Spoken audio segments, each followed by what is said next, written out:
Sa dulo ng isang liblib na lugar sa lalawigan ng Kabisayaan, matatagpuan ang isang maliit at tahimik na sitio na tinatawag na Sitio Bani. Isa itong baryong na paliligiran ng masukal na kagubatan, malalalim na sapa, at misteryosong lawa na hindi nilalapitan ng mga tao kapag sumasapit ang dilim. Sa unang tingin, para itong isang karaniwang pamayanang panlalawigan, may mga magsasaka, mangingisda, at mga pamilyang kilala ang isa't isa. Ngunit sa ilalim ng katahimikang ito, may mga kwentong hindi basta ibinubunyag ng mga matatanda, mga kwentong umiikot sa mahiwagang nilalang, kababalaghan, at mga sinaunang albularyong tila pinanganak upang ipaglaban ang kanilang baryo. Sa Sitio Bani, tatlong matatandang albularyo ang tinitingala ng lahat: Kadoro, isang retiradong manggagamot na kilala sa bisa ng kanyang mga orasyon; Aling Feli, isang mananambal na may matalas na pang-amoy sa mga espiritu; at Mang Abdon, isang tagapangalaga ng mga sinaunang anting-anting at lihim na karunungan mula pa sa panahon ng Kastila. Sila ang tinatawag ng mga tao kapag may biglaang karamdaman, kapag may nawawalang bata, o kapag may kakaibang ingay sa kagubatan. Ngunit sa mga nakaraang buwan, naging mas madalas ang kanilang pagtitipon. Nagsimula ito sa sunod-sunod na pagkawala ng mga alagang hayop.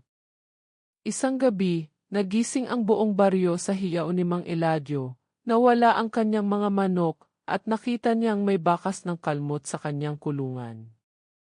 Ilang araw lang ang lumipas, ang baka ni Aling Teresita ay natagpo ang patay, wasak ang liig, tila kinagat ng hayop na hindi nila kilala. At ang pinakamatindi, isang batang babae, si Neneng, 7 taong gulang, ang hindi na nakauwi matapos maglaro sa tabing ilog. Sa pagkabahala ng mga taga-sitio, agad dumawag ng pulong si Kapitan Romy. Ngunit imbes na mga tanod o pulis ang kanyang unang tinawagan, pinakiusapan niyang magsama-sama muna ang tatlong albularyo. Alam niyang hindi ito ordinaryong krimen. May halong takot ang kanyang boses nang sabihin niyang parang bumabalik ang kasaysayan. Nagsama-sama sa bahay ni Kadoro ang tatlong albularyo. Binuksan nila ang kanilang mga sinaunang libro, tinawag ang kanilang mga anito, at nagsagawa ng isang ritual upang malaman kung anong uri ng kadiliman ang muling bumabalot sa kanilang lugar. Sa gitna ng kanilang ritual, biglang lumamig ang hangin, tila may umihip na hindi galing sa kahit anong direksyon. Napundi ang mga kandilang ginagamit nila at bumuka ang lupa sa gitna ng altar. Isang boses ang narinig nila, paos, malalim, at tila hindi likas sa tao: "Babalikan ko ang bani. Kasama ang aking alagad." Napatingin ang tatlo sa isa't isa. May bumalik, bulong ni Aling Feli. At hindi siya nag-iisa. Kinabukasan, pinatawag nila ang lahat ng matatanda sa baryo. Ipinahayag nila ang kanilang hinala: may isang nilalang na matagal nang napaalis sa Sitio Bani ang muling nagbabalik. Isang aswang na dati nilang nakalaban, ngunit ngayon ay may bagong anyo at may alagad na buwaya. Nagulat ang mga nakatatanda. Sa kwento ng mga ninuno, may isang aswang noon na sinumpa at itinapon sa malayong lugar, ngunit nangakong babalik upang maghiganti. Ang aswang na iyon ay may kakayahang kumontrol ng mga hayop, lalo na ang mga buwaya sa ilog. Noong araw, may isang pamilya ang halos masawi sa isang atake ng buwaya, ngunit sa halip na kainin, ang mga sugat nila ay tila sinadya, para lang sila'y matakot at paalisin. At totoo ngang pagkatapos noon, umalis ang maraming pamilya sa bani, iniwan ang lupa sa ilalim ng sindak. Ngunit tumigil ang lahat ng kababalaghan ng isang panahon hanggang ngayon. Sa gitna ng lahat ng ito, naramdaman ng tatlong albularyo ang matinding paninindigan. Hindi sila papayag na lamunin ng kadiliman ang kanilang sitio. Pinagkaisahan nilang muling buhayin ang sinaunang tipanan ng mga albularyo, isang lihim na samahan na tanging mga pinagpala lamang ang maaaring tumawag. Kumuha sila ng mga bagong agimat mula sa sagradong punong ibani, pinangalagaan ang mga orasyon na isinulat pa ng mga ninuno, at muling binuksan ang kanilang mga lihim na imbakan ng kaalaman. Sa paglalim ng gabi, habang patuloy ang pag-ikot ng mga albularyo sa paligid ng baryo, nakita nila sa di kalayuan ang isang misteryosong anino, matangkad, payat, may mahahabang daliri at may kasamang hayop na tila buwayang may pulang mata. Nang napansin ng nilalang na pinagmamasdan siya, agad itong tumakbo papasok sa kagubatan, dala ang alon ng hangin at halimuyak ng dugo. Ang laban ay nagsimula na, mahinang sabi ni Kadoro, habang hawak-hawak ang kanyang baston na may nakabaong bala ng gintong pilak. 2 linggo matapos ang ritual ng 3 albularyo at ang pangakong pagbabalik ng nilalang, isang kakaibang pamilya ang dumating sa Sitio Bani. Gamit ang isang lumang truck, dumating sila na tila walang kibo, 3 miyembro lamang. Ang ama na si Donato, isang matangkad at maputlang lalaki, ang ina na si Veron, matipuno at tahimik, at ang kanilang anak na si Ariane. Isang dalagitang may malamlam na mga mata na parang laging tulala. Hindi sana sila pagtatakhan ng mga taga-baryo, kung hindi lang dahil may dala silang isang napakalaking buwaya, nakakulong sa bakal na haula at nakasakay rin sa truck. Ang buwaya ay hindi pangkaraniwan, higit sa 2 metro ang haba, kulay itim na tila uling, at may mga mata na tila naiintindihan ang paligid. Ang sabi ng ama, alaga nila ito mula pa pagkabata at di basta-basta hayop. Mabilis kumalat ang usapan. Bakit may buwaya sa bundok? Bakit tila maluwag ang mga tanod sa pagpapatira sa kanila? Bakit parang tahimik ang mga hayop tuwing gabi mula nang dumating sila? Sa unang linggo, sinubukan ng pamilya ni Donato na makisalamuha. Nakikitambay sila sa mga tindahan, nakikiinom sa mga karinderya. Ngunit kahit anong gawin nila, nanatiling may bumabalot na hiwaga sa kanilang kilos. Hindi sila kumakain kapag may araw. Hindi sila nagsisimba. At ang pinakakakaiba, ang buwaya nila ay tila mas pinapahalagahan nila kaysa sa mga tao.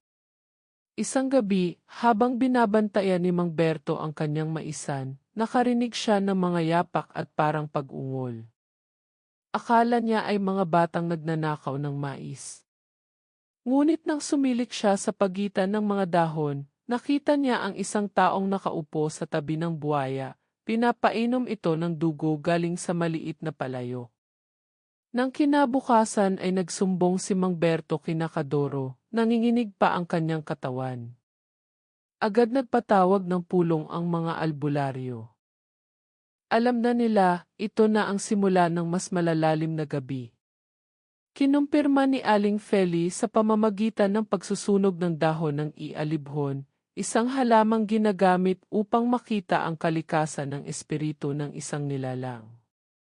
Nang usukan niya ang hangin sa labas ng bahay ni Donato, ang usok ay hindi tumaas, bagkus ay bumaluktot pababa, gumapang sa lupa at naging kulay itim. Ibig sabihin, may presensya ng masamang nilalang.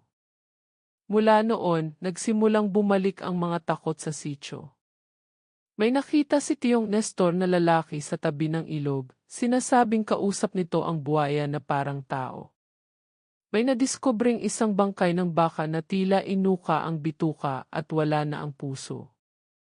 May mga batang biglang nagkakasakit, lagnat, bangungot at pagkabalisa sa tuwing sasapit ang 12:00 ng gabi.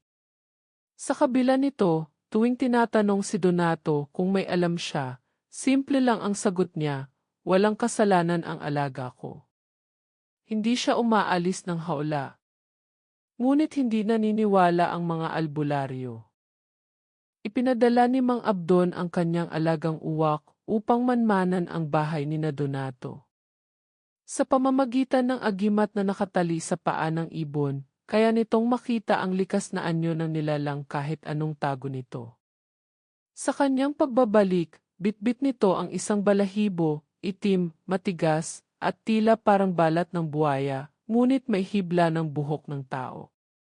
Hindi lang ito hayop, sabi ni Kadoro. Isa itong alagad, isang nilalang na may kasunduan. Nang gabing iyon, pinili ng mga albularyo na magbantay sa paligid ng bahay ni Donato. Nagtago sila sa loob ng kakahuyan. Sa kalagitnaan ng gabi, biglang tumigil ang hangin. Kumalma ang mga kuliglig at nagdilim ang buwan kahit wala namang ulap. Mula sa bahay, lumabas si Veron, may hawak na palayok ng dugo. Binuksan ang hawla at kitang-kita ng mga albularyo ang buwayang biglang tumayo. Hindi lang basta buwaya, kundi isang nilalang na may mahabang buntot, balat ng buwaya, ngunit paa at kamay ng tao. Lumapit ito kay Veron at sabay silang nagdasal ng kakaibang wika. Tila isang sinaunang ritual, ang mga salita ay hindi pamilyar, ngunit may puwersang bumabalot sa hangin. Napakapit si Aling Feli sa kanyang anting-anting. Ito na nga. Isa siyang alagad ng aswang. Ginising na ang ugnayan nila. Sa sobrang lakas ng enerhiya sa paligid, isang alitaptap na may dilaw na apoy ang lumipad sa gitna ng kadiliman, senyales na ang espiritual na mundo ay ginising. Bago pa makagawa ng anuman ang mga albularyo, biglang napalingon ang buwaya sa direksyon nila. Nakita sila. Agad silang tumakbo pabalik sa kanilang kubo, at sa kanilang likuran, narinig nila ang mabigat na yapak ng hayop na tumatakbo sa gubat. Hindi na sila nag-atubiling tawagin si Kapitan. Inilahad nila ang buong pangyayari. Ngunit natigilan ang Kapitan. Hindi ako makakilos, agad may koneksyon sila sa ilang matataas na tao sa bayan. Mas lalong napatunayan ng mga albularyo na hindi lang ito laban ng karaniwang tao. Isa itong sagradong digmaan ng liwanag at dilim ng mga nilalang ng lupa laban sa mga tagapagtanggol ng pamayanan. At ngayon, ang simula ng malaking sagupaan ay hindi na maiiw sa kabila ng tahimik na anyo ng pamilyang De La Peña. Unti-unti nang nabubunyag ang kanilang lihim sa Sitio Bani. Sa tulong ng mga albularyo at ng ilang matatandang residente, napagtanto ng buong sitio na ang kanilang bagong kapitbahay ay hindi ordinaryo, may tagong kasaysayan, at ugnayan sa isang uri ng kasamaan na matagal nang ipinaglalaban ng mga sinaunang manggagamot. Nagsimula ang pagbubunyag ng puntahan ni Aling Feli, si Lola Linda, isa sa pinakamatanda sa baryo at dating kasapi ng lihim na samahan ng mga babailan noong panahon ng Hapon.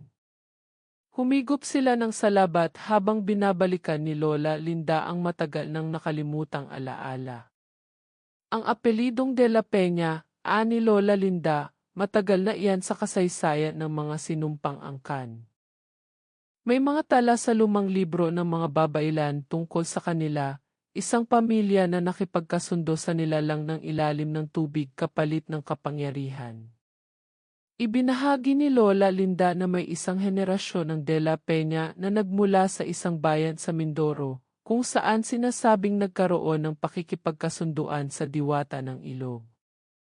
Ngunit sa halip na isang mabait na diwata, isang masamang anyo ang lumitaw, isang aswang na nilalang sa anyo ng buwaya, nag-aalok ng yaman, proteksyon, at mahika kapalit ng dugo at kaluluwa. Hindi yon basta alagang buwaya lang, dagdag ni Lola Linda. Isa iyang bantay alagad, nilikhang espiritual mula sa kasunduan ng dugo ng tao at hayop. Habang lumalalim ang investigasyon, sinundan ni Mang Abdon ang anak na si Arian. Sa unang tingin, para lamang siyang normal na dalagita, tahimik, mahinhin, may malalim na tingin.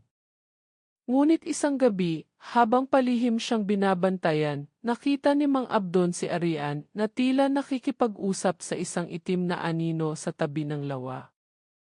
Sa kabila ng dilim, malinaw na narinig ni Mang Abdon ang mga salitang binibigkas ng dalagita. Sa ngalan ng aming angkan, ibinabalik ko ang kasunduan. Gisingin mo ang lakas. Palakasin mo ang alagad. Kami ay handa na. Pagkarinig nito, agad umalis si Mang Abdon at nagmadaling bumalik sa kubo ng mga albularyo. Ipinatawag niya si Kadoro at Aling Feli. Sabay-sabay nilang binuksan ang isang sinaunang aklat na isinulat pa ng mga tagabulag, mga tagabantay ng sinaunang kasunduan. At nandoon nga, ang pamilyang De La Peña ay isa sa mga itim na puno, isang terminong tumutukoy sa mga angkan na lumihis sa landas ng kabutihan upang magtamo ng kapangyarihan. Samantala, sa kabilang bahagi ng sitio, si Kapitan Romy ay nakatanggap ng lihim na ulat mula sa isang kaibigan sa munisipyo. Ayon dito, may mga dokumentong nagpapakita na si Donato de la Peña ay may kasaysayan ng pagiging suspect sa ilang kaso ng pagpatay sa mga hayop at pagkawala ng mga bata sa ibang lalawigan. Ngunit lahat ng kasong ito ay natatapos sa pamamagitan ng misteryosong pagbawi ng reklamo o pagkamatay ng mga saksi. Dahil dito, humiling si Kapitan Romy ng tulong sa mga tanod upang masuri ang bahay ng pamilya. Ngunit sa gabi ng inspeksyon, biglang naglaho ang buong pamilya de la Peña. Ang bahay ay bukas, walang tao, ngunit naroon pa rin ang hawla ng buwaya. Basag ito. At sa loob, may natirang mga patak ng dugo, balahibo, at isang itim na batong hugis puso. Agad nagsagawa ng pagbabasbas si Aling Feli sa paligid ng bahay. Gumamit siya ng dahon ng kalachochi, asin at holy water. Sa gitna ng ritual, biglang may sumigaw mula sa kagubatan, si Nardo, isang kabataang tanod, duguan at nanginginig. Anya ay nakita niya si Veron sa gitna ng ilog, tila inaawit ang pangalan ng kung anong nilalang habang hinahaplos ang ulo ng buwayang lumilitaw na parang nilikha ng usok. Nang sumunod na gabi, naganap ang isang hindi inaasahang pangyayari. Isang kabayong puti ang natagpuang patay sa gitna ng palayan, pinunit ang tiyan, at isinulat sa katawan nito ang salitang, "Kami ay babalik gamit ang dugo." Lalong napatunayan ng mga albularyo na ang De La Peña ay hindi simpleng pamilya. Sila ay tagapagmana ng isang kasunduang matagal ang sinira ng mga naunang albularyo. Ngunit ngayon ibinubuhay muli upang ipagpatuloy ang sinumpang layunin. Sa pagpupulong ng buong Sitio Bani, nagpasya si Kadoro na panahon na upang bumuo ng bagong tipanan. Hindi na lang ito laban naming matatanda, anya. Kailangan ng bagong henerasyong magtatanggol sa ating lupa. Nagsimula silang magturo ng mga orasyon sa ilang kabataang mailikas na sensibilidad. Gumawa sila ng mga bagong anting-anting. Nagpasa ng kaalaman. At higit sa lahat, ipinagpatuloy nila ang pagbabantay sa gabi, sa mga ilog, kagubatan at lawa. At sa mga gabing tahimik, minsan may maririnig na kaluskos sa tubig. May mga matang pula sa dilim. At isang matinis na tinig na bubulong sa hangin, hindi pa tapos ang kasunduan. Hindi pa kami tapos taasan, dumating ang gabi ng kabilugan ng buwan, isang panahon na ayon sa matatanda, pinakamalakas ang kapangyarihan ng mga nilalang ng dilim. Ayon kay Kadoro, ito rin ang panahong pinakadelikado dahil bukas ang lagusan sa pagitan ng ating mundo at ng mundo ng mga espiritu. Sa Sitio Bani, ang gabi ay tila mas tahimik kaysa karaniwan. Wala ni isang kuliglig, wala ring huni ng mga ibon. Ang mga aso ay tahimik na nagtatago sa ilalim ng bahay, at ang mga manok ay hindi lumalabas kahit may buwan. Isang panibagong senyales na may masama na namang darating. 10:00 ng gabi, habang nagsasagawa ng bantay ang grupo ni Mang Abdon malapit sa ilog, may narinig silang tila pagaspas ng malalaking pakpak at biglang hampas ng tubig. Tumigil ang ihip ng hangin at biglang bumigat ang paligid. Doon nila nakita, mula sa gitna ng ilog ay umaahon ang itim na buwaya, ngunit hindi na ito tulad ng dati. Ang nilalang ngayon ay mas malaki, ang balat ay tila gawa sa batong itim, at ang mga mata ay pula, nagliliyab sa galit. Ngunit ang mas nakakakilabot ay ang tatlong aninong sumusunod dito. Sila ay nakaitim, may mahahabang kuko, at naglalakad na parang tao, pero ang mukha ay tila nilalang sa panaginip, mga aswang. Hindi lang ito alagad ito na ang hukbo, bulong ni Kadoro, habang hawak ang kanyang pamalo na may orasyon. Maya-maya, isang sigaw ang narinig mula sa kabilang dulo ng sitio. Isang binatilyo, si Renzo, ang hinila mula sa kanyang kwarto ng isang anino na tila sumulpot mula sa ilalim ng kama. Sa pagmamadali ng mga tanod at albularyo, natagpuan nilang sugatan ang binata at halos mawalan ng malay. Nakuha ito bago pa tuluyang mapahamak, ngunit sa kanyang tiyan ay may kagat, kakaibang kagat na parang halinhinan ng tao at hayop. Habang inaasikaso si Renzo, sunod-sunod na balita ang dumating. Ang isang baka sa bahay ni Mang Carlo ay kinatay na parang may ritual, wala ang puso't atay. Ang isang ginang na buntis, si Aling Riza, ay biglang nilagnat at dinugo sa hindi maipaliwanag na dahilan. May nakitang bakal na kadena sa likod ng eskinita, na tila pinutol mula sa haula, isa sa mga lumang gamit ni na de la Peña. Nagsimulang umatake ang alagad na buwaya, ngunit hindi basta-basta sumasalakay. Pinipili nito ang mga biktimang may liwanag sa katawan, mga batang mailikas na lakas, mga buntis, o yaong mailahing manggagamot. Ayon kay Aling Feli, ang alagad na buwaya ay hindi ordinaryong halimaw. Isa itong mangangalap ng lakas, nagpapakain ng kaluluwa sa mas malaki pang nilalang. Nagtayo ng mga harang ang mga albularyo sa bawat kalsada ng sitio. Gumamit sila ng asin, durog na bubog, holy water, at orasyon na nakaukit sa kawayan. Ngunit sa kabila nito, may ilang bahagi pa ring napasok ng mga nilalang. Sa oras ng 12:00, ang pinakamatinding pag-atake ay naganap. Tatlong nilalang ang sabay-sabay na sumalakay sa gitna ng baryo, kung saan nagkukumpol ang mga albularyo. Ang buwaya, ngayon ay ganap ng may hugis tao, ay sumugod at sinubukang pasukin ang isentro ng diwa, isang maliit na silid kung saan nakalagay ang batong anting-anting ng sitio, isang lumang bato na may ukit ng araw at buwan, na pinaniniwala ang tagaprotekta ng buong lugar. Ngunit bago pa man ito makalapit, hinarang ito ni Mang Abdon gamit ang kanyang anting-anting na kahoy mula sa puno ng kalikasan, isang puno sa bundok na tanging mga tagapangalaga lang ang pinapayagang humawak. Nang hawakan niya ito, sinigawan niya ang buwaya, sa ngalan ng liwanag, sa bisa ng kasunduan ng kabutihan, huminto ka. Napaatras ang nilalang, ngunit hindi tuluyang umatras. Bagkus ay bumaling ito sa isang gilid ng kalsada, kung saan may dalawang kabataang nagtatago. Bago pa man ito makalapit, sumugod si Kadoro at inihagis ang kanyang pulseras na may orasyon sa gitna. Sumiklab ang apoy. Ang buwaya ay napasigaw, isang tinig na hindi hayop kundi halimaw na tao. Umatras ito at unti-unting lumubog sa kanal, kasunod ng dalawa pang aswang. Saglit ang katahimikan. Ngunit alam ng lahat, hindi pa ito tapos. Nang matapos ang gabing iyon, 7 ang sugatan. 3 baka at 2 manok ang patay.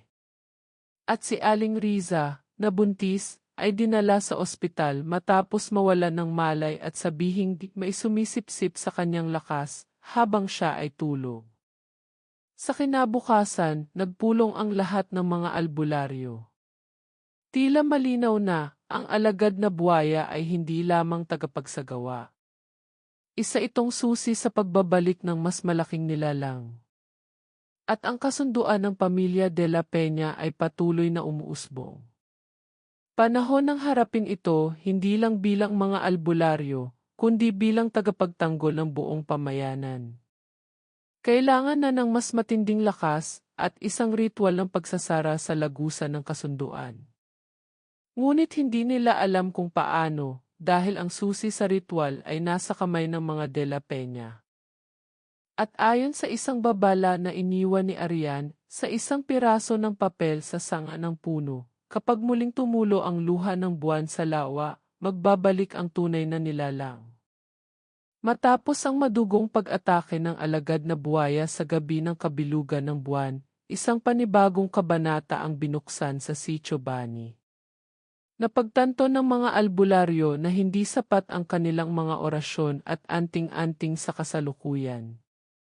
Ang halimaw na kanilang kinakaharap ay bunga ng matandang kasunduan na isinara noon, ngunit ngayon ay pilit muling binubuksan, at kailangan nilang gumawa ng paraan para tuluyang isara ito, kahit isugal ang lahat. Panahon na para tawagin ang lakas ng apat na elemento, wika ni Kadoro sa gitna ng pulong ng mga albularyo, tanod at matatanda ng sitio. Tubig, apoy, hangin, at lupa, sila lamang ang maaaring magsara sa lagusan ng mga nilalang. Unang hakbang, ang paglikha ng bato ng pagsasara ayon sa lumang kasulatan ng mga babailan, kailangan munang lumikha ng isang ibato ng pagsasara, isang anting-anting na nilikha mula sa apat na elemento.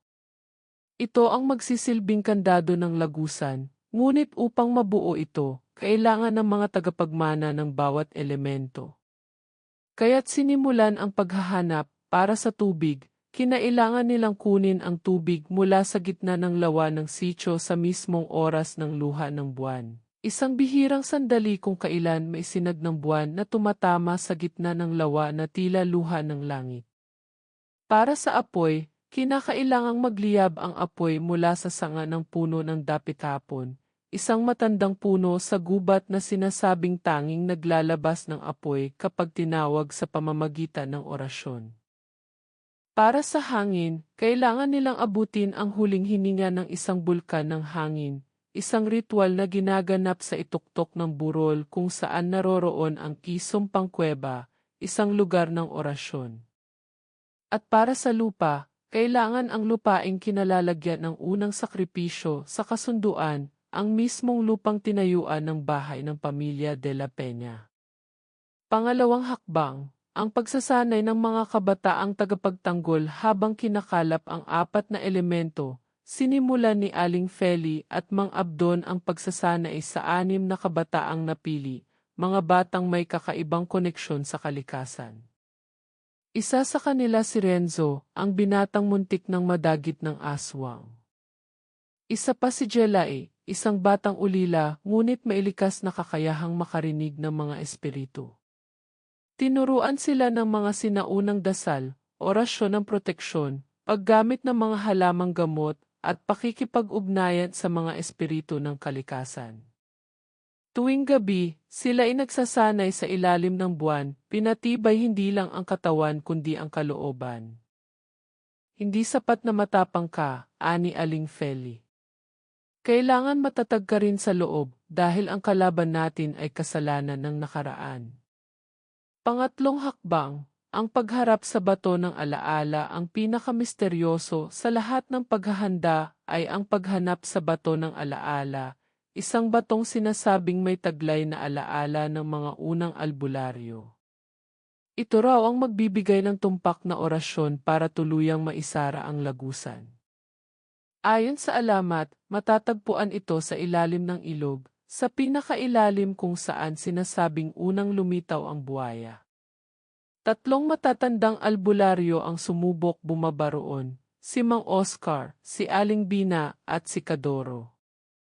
Isang gabi, sa tulong ng itim na kandila at tinig ng mga babailan, pinasok nila ang ilalim ng tubig. 6 na oras silang nawala. Nang bumalik sila, iisa lang ang tanging may ulirat, si Kadoro, nanginginig, duguan ang mata, at may hawak na maliit na puting bato. Anya, nakita ko ang simula. Narinig ko ang pangalan. At nakuha ko ang huling paalala, nakaukit sa bato ang mga salitang, isara ang lagusan, sa pamamagitan ng dugo ng tagapagbukas. Ibig sabihin, para maisara ang lagusan, kailangang isakripisyo ang mismong may dugong de la Peña, ang pinagmulan ng kasunduan. Pang-4 na hakbang, ang panawagan sa mga espiritu ng kalikasan bago maisagawa ang ritual. Isang gabi ng panalangin at panawagan ang ginanap sa gitna ng sitio. Nagsindi ng daan-daang kandila, sinabuyan ng asin at bigas ang paligid, at nagsayaw ang mga kabataan sa saliw ng tambol. Tinawag nila ang mga espiritu ng hangin, apoy, lupa at tubig. At sa huling bahagi ng ritual, ay lumitaw na liwanag sa itaas ng lawa, parang isang anyo ng diwata. Isang boses ang narinig sa hangin, handa na ang lahat. Ngunit tandaan, ang pagsasara ay kapalit ng isang buhay. Ang lagusan ay hindi tuluyang isasara kung walang dugo ng angkan ng kadiliman. Tahimik ang lahat. Tila hindi nila inaasahan na may kailangang mag-alay ng buhay. Ngunit bago pa sila mawala ng pag-asa, dumating si Veron, ang anak ni Donato de la Peña. Tumayo siya sa gitna ng mga albularyo, at sa kauna-unahang pagkakataon, nagsalita, "Ako ang magiging susi. Hindi ko piniling ipanganak sa angkang ito, pero pipiliin kong tapusin ito." Nagulantang ang lahat. Pero batid nilang si Veron lang ang may kapangyarihan na tumugon sa tawag ng sakripisyo, dahil siya mismo ay may dalang kapwa dilim at liwanag. Sa kinabukasan, inihanda na ang lahat, ang bato ng pagsasara, ang apat na elemento, ang orasyon, at ang kaluluwang handang magsakripisyo. Isang hakbang na lang ang kulang, isagawa ang dakilang ritual. At sa susunod na gabi, sa gitna ng digmaan sa pagitan ng mga albularyo at nilalang ng dilim, isasagawa ang pinakamatinding pagsubok ng Sitio Bani. Dumating ang pinakahihintay at kinatatakutang gabi. Ang mga bituin ay tila nagkubli at ang buwan ay nagniningning ng buong buo, isang presensyang tila nanonood sa bawat galaw ng mundo sa ibaba. Sa gitna ng Sitio Bani, sa pinakatimog na bahagi malapit sa ilog, itinayo ang altar para sa dakilang ritual ng pagsasara. Ang mga albularyo, kabilang sina Kadoro, Mang Abdon, at Aling Feli, ay nakasuot ng kanilang buong anting-anting, may mga ukit ng sinaunang baybayin sa balat, at nakapwesto na sa apat na sulok ng altar, tugma sa apat na elemento, tubig, apoy, hangin, at lupa. 11:00 ng gabi. Tila nahahati ang hangin, katahimikan na parang naghihintay ng pagsabog. Dala ng kabataan ang iibato ng pagsasara, habang si Veron naman ay payapang nakatayo sa gitna ng altar, suot ang puting saya ng kanyang lola, isang dating babailan. Ang kanyang mga mata ay mapayapa, ngunit puno ng tapang. Biglang nanginig ang lupa. Mula sa kagubatan, sa ilalim ng ilog, sa mga bubong ng mga bahay, sabay-sabay lumitaw ang mga nilalang ng dilim. Ang alagad na buwaya, ngayon ay halos kahawig na ng tao, may matatalim na kuko at ngiting punong-puno ng kasakiman, ang siyang nanguna sa hanay ng mga halimaw. Kasama niya ang 3 aswang, 2 tikbalang, at isang dambuhalang nilalang na parang pinagsamang baboy ramo at uwak, isang balbal ng kabundukan. Handa na sila. Magsisimula na tayo, bulong ni Kadoro, habang inaalay ang unang elemento, tubig ng luha ng buwan. Inihulog niya ito sa gitna ng altar at ang lupa ay umuso. Sumunod si Mang Abdon, apoy ng dapit-hapon. Nagsindi siya ng sanga gamit ang orasyon at sumiklab ito na parang may sariling buhay. Lumutang ang apoy sa gitna, nagtugma sa tubig. Sunod si Aling Feli, hangin ng sumpang kuweba. Sa kanyang pag-awit, biglang humangin at sumayaw ang mga kandila.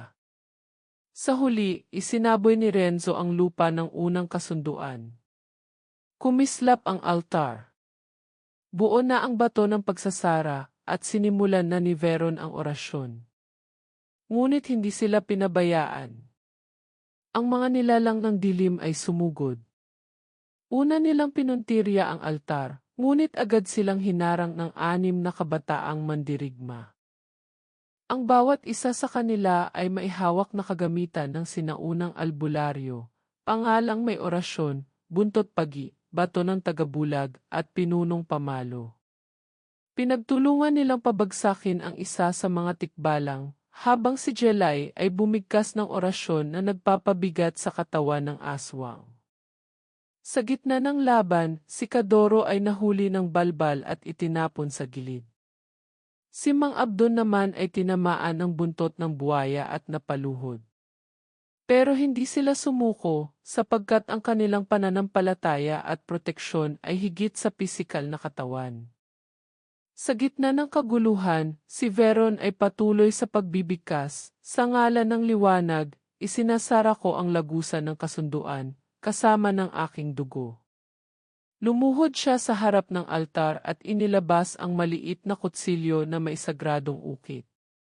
Ngunit bago pa niya magamit ito, dumamba ang alagad na buwaya.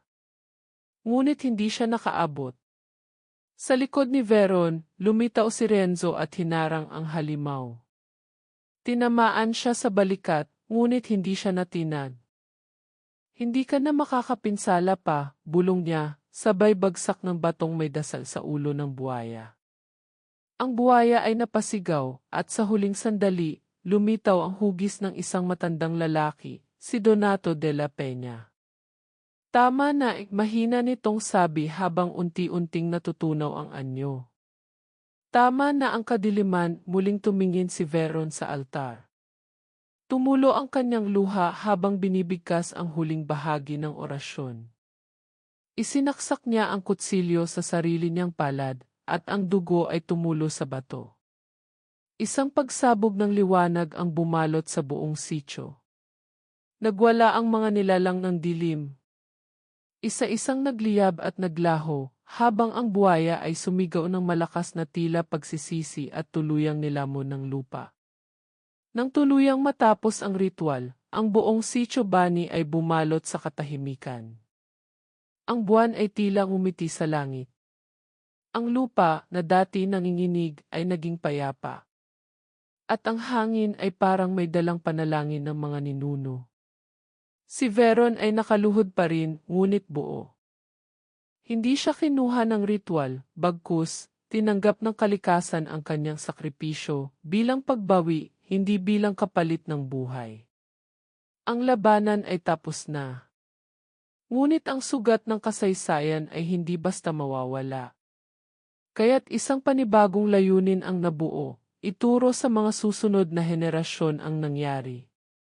Itaguyod ang kaalaman at panatilihing buhay ang mga orasyon, anting-anting at kabutihang likas sa tao.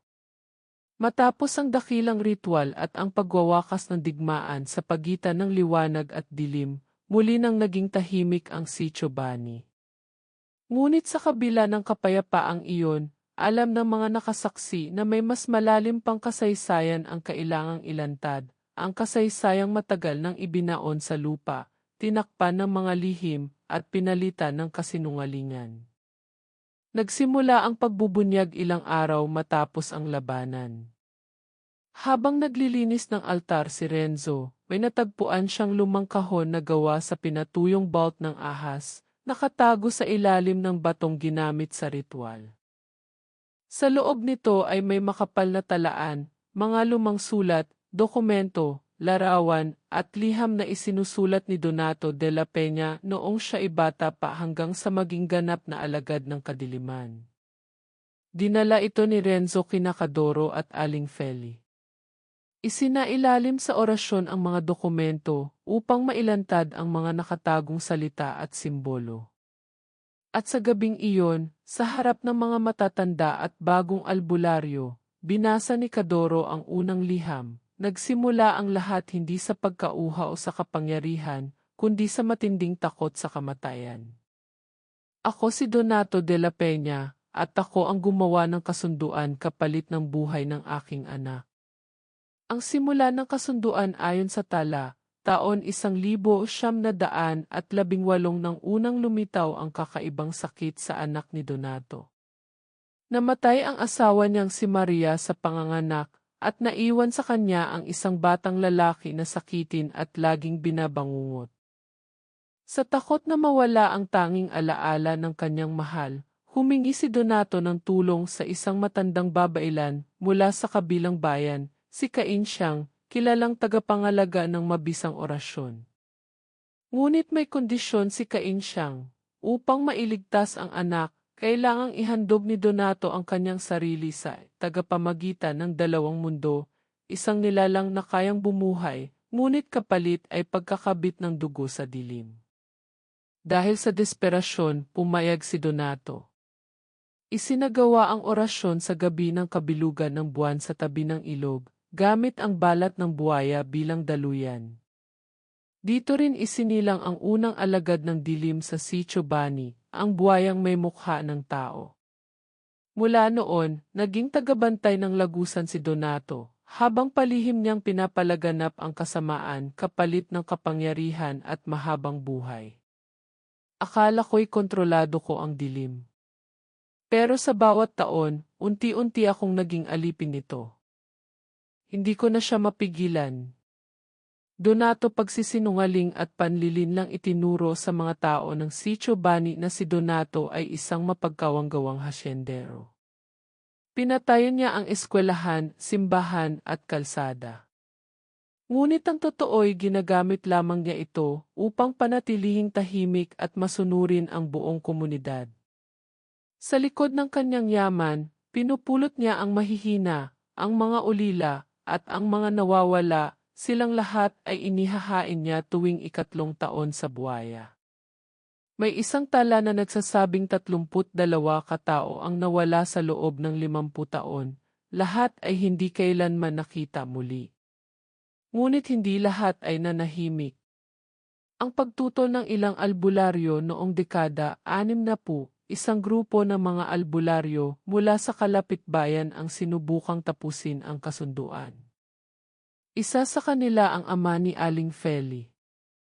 Ngunit bago pa maisagawa ang ritual, isa-isa silang pinatay, isinadlak sa ilog, sinunog ang mga bahay, at pinagbintangan ng ipanggugulo sa katahimikan ng sitio. Ipinanalo ni Donato ang tiwala ng bayan, habang ang mga natitirang albularyo ay nanatiling lihim sa kanilang kaalaman. Ang anak na tagapagdala ng liwanag ang hindi alam ni Donato. Ang anak niyang lalaki na iniligtas sa pamamagitan ng kasunduan ay may inibig na isang simpleng babae sa kabilang baryo, at sa kanilang pag-ibigan, isinilang si Veron. Nang mamatay ang kanyang anak, hindi na nahanap ni Donato ang apo, at kalauna ay natagpuan ito ng isang matandang albularyo at inalagaan na parang sariling anak. Lumaki si Veron sa simpleng buhay, walang kaalam-alam sa kanyang pinagmulan. Ngunit dahil sa kanyang dugong maihalong kadiliman at liwanag, siya ang naging tanging susi upang maisara ang lagusan. Ang dugo ko ang nagbukas sa lagusan, ngunit sa dugo rin ng aking apo ito'y isasara, sulat ni Donato sa kanyang huling tala.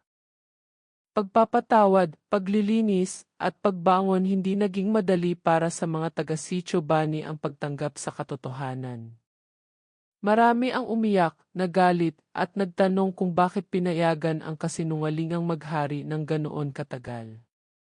Ngunit sa huli, ipinagpasalamat ng lahat ang pagbubunyag. Itinayo ang dambana ng katotohanan sa tabi ng ilog, kung saan isinagawa ang ritual.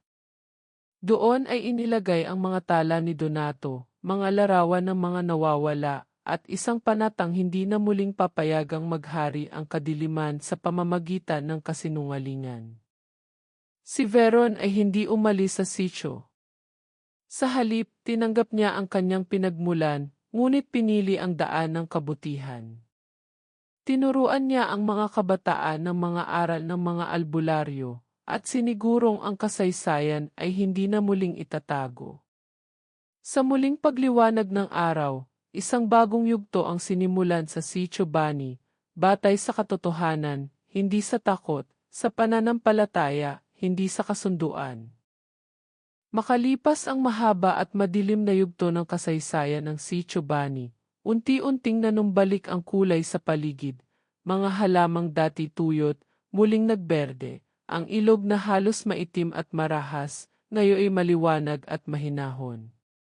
At ang mga tao, na dati palaging nagmamadali at tak sa gabi, ay ngayon natutong ngumiti at magsindi ng lampara ng walang pangamba.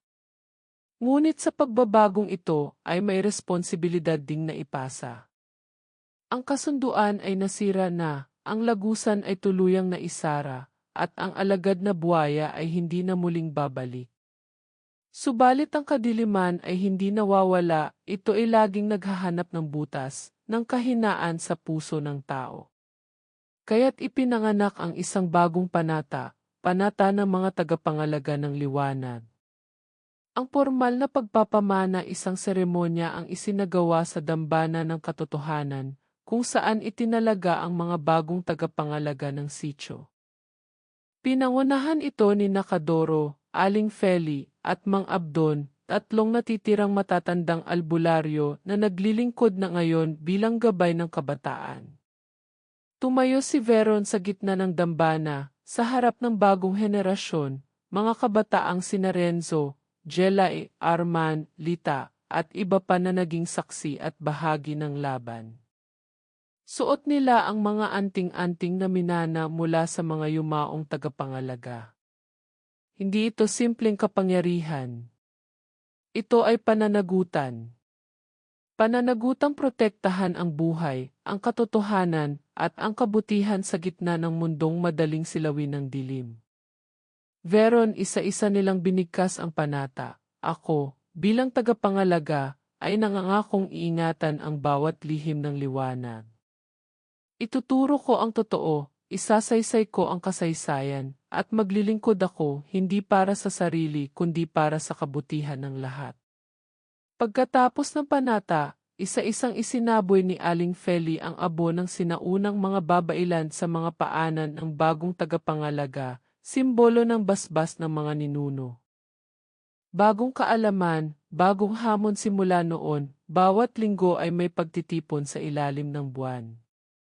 Dito tinuturuan ng matatanda ang mga kabataan ng mga sinaunang kaalaman, pagbasa ng damdamin sa ihip ng hangin, pagkilala sa orasyon ng paggaling at proteksyon, paggawa ng anting-anting mula sa kalikasan, paggalang sa espiritu ng kagubatan, ilog. At langit, hindi lahat ay madaling matutunan.